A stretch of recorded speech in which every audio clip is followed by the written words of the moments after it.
The White House is more than just a building. It's the ultimate symbol of American power and democracy. And because it's a symbol, it has always been a target. Throughout its history, it has faced attacks from foreign armies, armed assassins, hijacked helicopters, and modern drones. Its story is not just one of politics, but one of siege, survival, and an endless evolution to protect the people inside.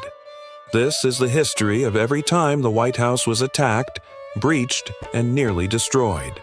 Our story begins with the only time a foreign force has ever captured and burned the White House, the War of 1812. After defeating Napoleon, Britain turned its full attention to its former colonies. In August 1814, a force of over 4,000 battle-hardened redcoats marched on Washington, D.C. The American militia defending the city at Bladensburg were routed in a humiliating defeat, mockingly called the Bladensburg Races. President James Madison was forced to flee, but First Lady Dolly Madison refused to leave without saving a priceless artifact, the iconic portrait of George Washington. That night, British General Robert Ross and Admiral George Cockburn entered the presidential mansion. They famously ate a dinner that had been prepared for the Madisons before setting the building ablaze with tar-soaked rags. The Capitol and other government buildings were also set on fire. The glow was visible for miles. The young nation's capital was in ashes. The aftermath shaped the building's very identity. The scorched sandstone walls were painted white, forever giving us the name the White House. This first attack was a baptism by fire, proving the Republic was fragile. In its early decades, the White House was shockingly accessible. In the 1840s, a mysterious intruder simply walked in and lived in a vacant room for almost a week, stealing food and clothes before being caught. Security was virtually non-existent. But that would change. The White House's next great threat came from within during the Civil War. President Lincoln faced constant death threats from Confederate sympathizers. The White House itself was guarded by soldiers, and Lincoln was often urged to stay elsewhere. While no successful attack on the building occurred, the threat of assassination loomed constantly, tragically culminating at Ford's Theater just a few blocks away. Jump forward to 1950. President Harry S. Truman was living at Blair House across the street while the White House underwent renovations. On November 1st, two Puerto Rican nationalists, Oscar Collazo and Griselio Torresola, launched a desperate attempt to draw attention to their cause: Puerto Rican independence. Their plan: storm the House and assassinate the president. What followed was a brutal 3-minute gun battle right on Pennsylvania Avenue. Torresola shot and mortally wounded Private Leslie Coffelt of the White House Police. But with his last dying breaths, Coffelt returned fire, killing Torresola with a perfect shot to the head. Collazo was wounded and captured. President Truman, taking a nap upstairs, was unharmed. The bravery of Coffelt and other guards had stopped a presidential assassination just feet from the front door. This attack forever changed the scale and seriousness of White House security. The Cold War brought a new, terrifying kind of threat: nuclear annihilation. Protocols were developed for presidential evacuation, and bunkers like the Presidential Emergency Operations Center were reinforced deep underground.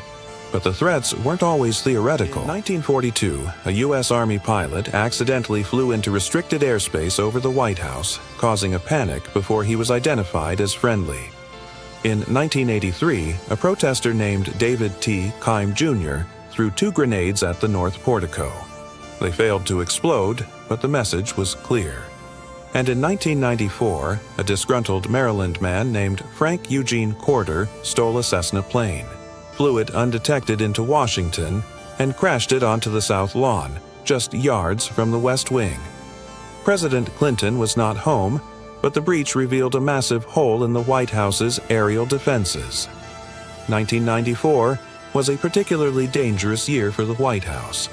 Just months after the plane crash, it came under direct fire. In October, a mentally unstable man named Francisco Martin Duran drove from Colorado to Washington. Armed with a semi-automatic rifle, he fired at least 29 rounds at the White House from the fence on Pennsylvania Avenue, believing President Clinton was inside. Tourists tackled him while he was reloading.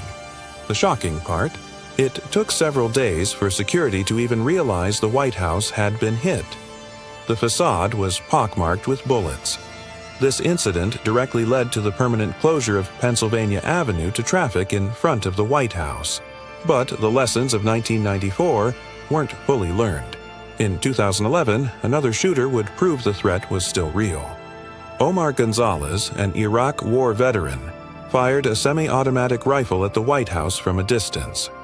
One of his bullets shattered a window on the Truman balcony and actually struck the Executive Mansion's exterior window frame before ricocheting away. Crucially, the Obama were home at the time. The Secret Service initially dismissed the sounds as a car backfiring.